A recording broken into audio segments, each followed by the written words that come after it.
In the dead of the night, a mysterious stranger has appeared on the Collins estate. He is there looking for Chris Jennings, claiming he is a friend from years gone by. But he has aroused the suspicions of two people he has spoken to.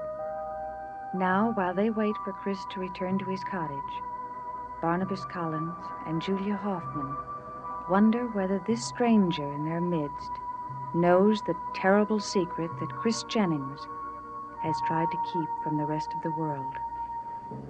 I take it that you and Chris are old friends. You might say that. How long have you known each other? A few years. But you're not from Collinsport, are you? No. Then where did you meet him? Out west. Odd that he never mentioned your name. I don't think it's odd. He probably never mentioned my sister either. Your sister? That's right. He knew her a lot better than he knew me. What do you mean? They were engaged to be married. Oh, but the engagement was broken. Yes, you might say that, too. Jennings disappeared one night, and my sister was in no condition to tell me what happened. Mr. Stewart, are you telling us that your sister is dead? That might be the logical conclusion, wouldn't it?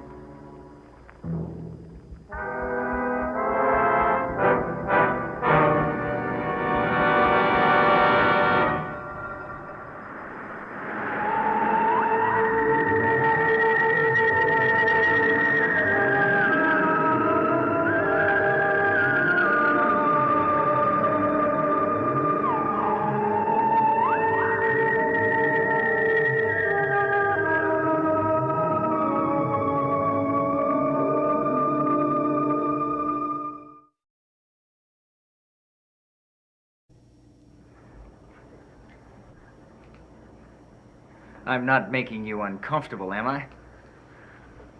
Not at all. Well, you seem a little nervous. Well, Dr. Hoffman and I have never met you before. We don't know you, and why you're here to see Chris. That's true. What do you do for a living, Mr. Stewart? At the moment, nothing. As a matter of fact, I've been traveling around the country for the last few months. And you just happened to come through Collinsport and accidentally ran into Chris. It wasn't an accident. You mean you came to Collinsport looking for Chris? You know, I think I have made both of you uncomfortable, haven't I? Mr. Stewart, it's getting rather late. Oh, I see. I don't want to detain you. If you'd like to go, go right ahead. I don't mind waiting. It would hardly be proper of us to leave you here alone. Yes, and it is important to be proper in New England, isn't it? Yes, if one values social acceptance. Perhaps you don't. Perhaps I don't. You know Jennings pretty well, don't you? Moderately well. Mr. Stewart, what about your sister? Look, I don't want to talk about my sister if you don't mind. You were the one who mentioned her. Well, I'm sorry that I did. Mr. Stewart, why don't we go over to Collinwood? We can leave a note here for Chris. Is there some reason that you don't want me to see Jennings? Of course not. Well, that's good. In fact, that's really good. Because I'm going to stay right here until he comes through that door.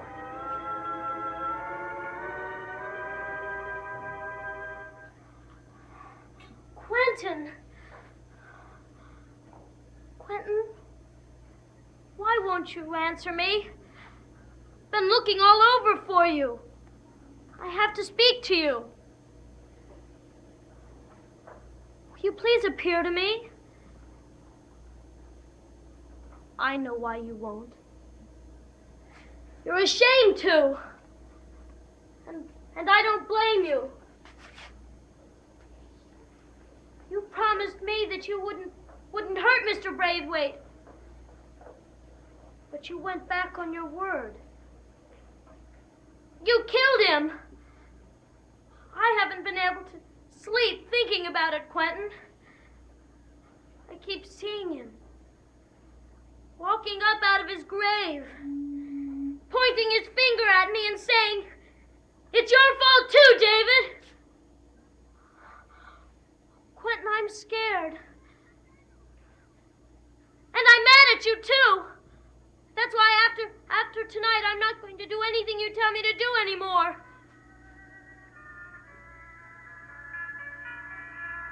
It's no use, Quentin. I won't listen. I'm not going to play the game anymore.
David! Hello, Maggie. David, what are you doing up at this hour? You should be in bed and asleep. Well, I went to bed, but I just couldn't sleep. I guess I'm not very tired. Well, David, that's no reason to be roaming around the house. I'm not roaming around the house. I was just sitting here and writing something. Writing what? A story. I do that sometimes. When I can't sleep. Well, David, it's not good for somebody as young as you not to be able to sleep. Well, there has to be some reason for it, doesn't there? I guess so. Well, what do you think the reason is? I don't know. David, is there someone or even something that you're afraid of? No. I don't have any reason to be afraid of anything, Maggie. David, you know I'm only trying to help you, don't you? But I don't need help. You do need help, David. We both know it.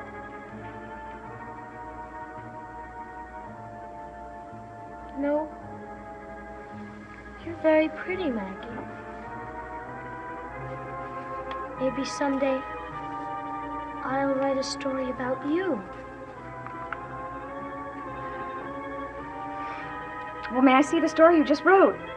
No. I don't want anyone to see it. Maybe you'll tell me what the story is about then. David, I'm only asking because I really am interested in everything that you do. You are, Maggie? Yes, David. Now, why don't you tell me what the story is about? All right. It's about this man who lived under a curse that was put on him by a wicked, wicked woman. This curse changed him into an animal. He killed people, even the people that he loved. Then one day, he found a secret room. He thought that if he could hide in there, he could get away from his curse. But he couldn't, Maggie. There's no way for him to get away from it.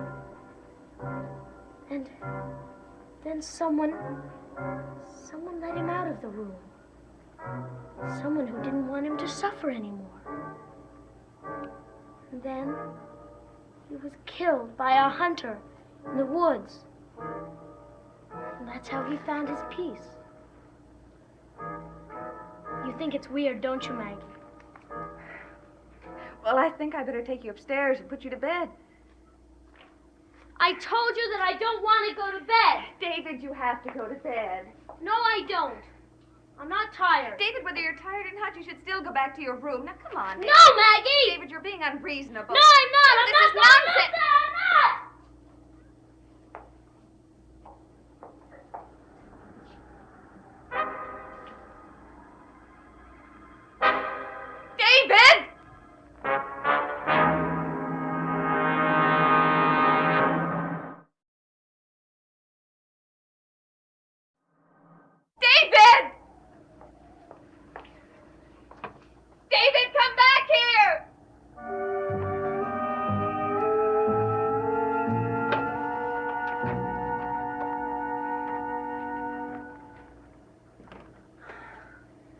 What kind of work does Chris do in Collinsport?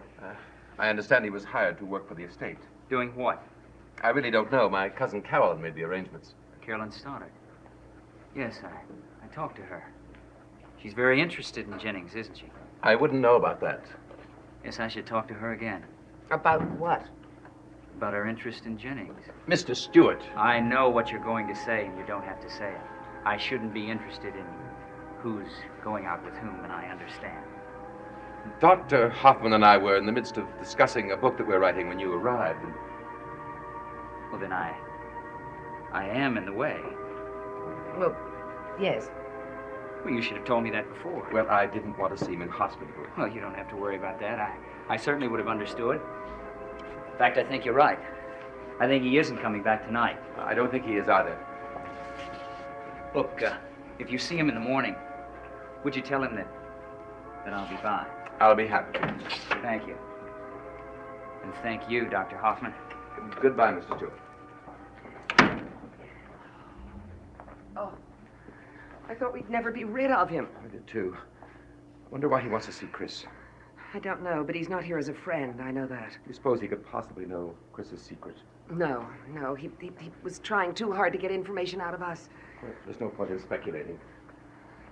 We've got to get over to the mausoleum in the morning, see Chris. And to warn him about Mr. Stewart's arrival.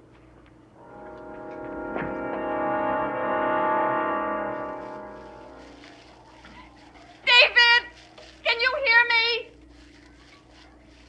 David, please answer! David, is that you? David, if you're playing one of your tricks on me. David? Something wrong? Don't come near me. Stay where you are. I'm not going to hurt you. Why have you come back?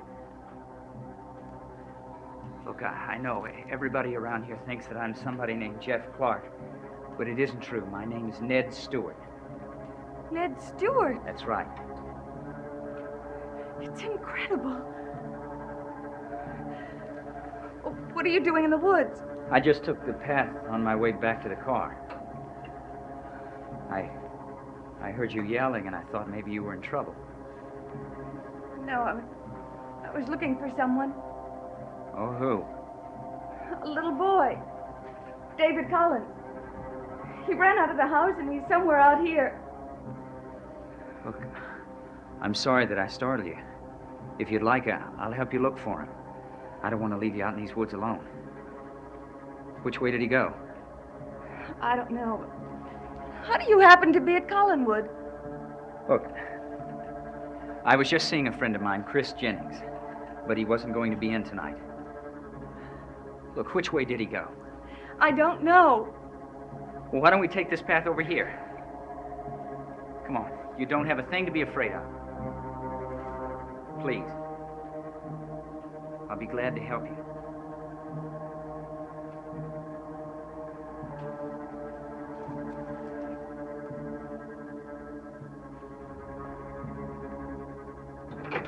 It was interesting the way he introduced his sister into the conversation and then was sorry and dropped the subject. She is undoubtedly the reason he's come to see Chris. Barnabas, do you think Chris may have killed her? I don't know what else to think. He certainly isn't responsible for what he does after the transformation. Well, the same thing almost happened to Carol. Yes. Barnabas, I could use a drink. Would you like one? No, thank you. I'm very tired. I'll go back to the old house. I'll come back for you in the morning. Barnabas, wait. Don't leave.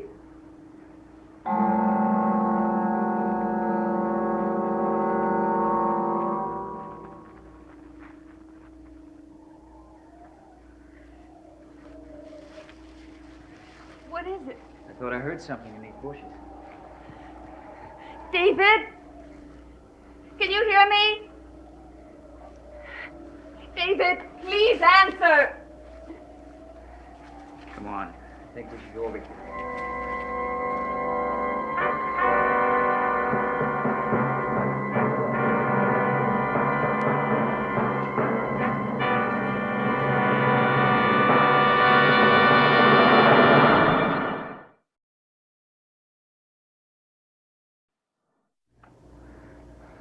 Well, what do you think? Well, if we're to take this story seriously, David knows Chris's secret. Barnabas, I was hoping you'd say it was just a wild coincidence. I don't see how it could be. But I can't imagine how David could know about it. I can. You remember we were talking about the two spirits that were at work in this house? One was trying to help Chris and the other was trying to harm him. Yes, but that has nothing to do with this story. This was written by David. It's in his own handwriting. Perhaps David did write it, but he didn't know what he was doing. What do you mean? I'm not quite sure I know myself. Except I'm just remembering what Maggie said about David's strange behavior lately. Barnabas, we may be wrong. Chris's name is not mentioned in this whole thing. But the story's all there. A man who's cursed, who turns into an animal, who is hidden in a secret room, and the story ends with someone going and getting him out of the secret room. My God.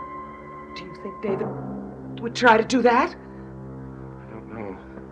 Someone is going to try to. And I think they're going to do it tonight. I must go now. Barnabas, it may be too late. He may already be out. Or I may get there in time to stop it. No, I must go. Well, I'll go with you. No, you stay here. Remember, I have this. It protected me before. Now, don't worry about me.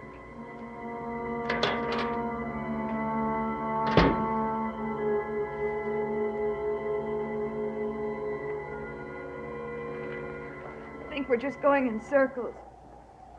You know, there's a chance maybe that... You think he might have gone back to the house? I doubt it. I just don't understand. Little boy running around in these woods all night. He's not scared. An ordinary child might get a little scared. Not David Collins. Yes, well, he must be very unusual. He is. When he gets angry, he stays angry. And why does he get angry? He didn't want to go to bed. He didn't want to go to bed. 3 o'clock in the morning, and he didn't want to go to bed. David's been a very troubled child lately. Yes, I believe that. Mr. Stewart, I appreciate your wanting to help me, but you don't have to stay out here with me if you don't want to. Look, I'm not going to leave you in these woods alone. Well, it's all right. I've decided to go back to the house. You're not going to look for him anymore. Well, I think I should call the police. Now, that is a good idea. Well, come on. It's all right. Thank you. You're very kind. Wait a minute.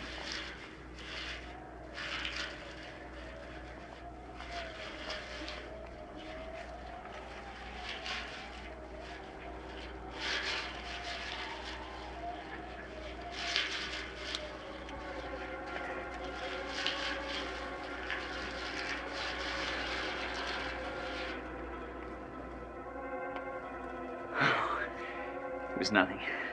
Just an animal. Why do you have that gun? For protection. Protection from whom? Look, I haven't been in Collinsport very long, but I do know that there have been lots of attacks in these woods. Yes, that's true. Well, that's the reason I have the gun. And it's the reason you shouldn't be in these woods alone now. Come on, I'll take you back home.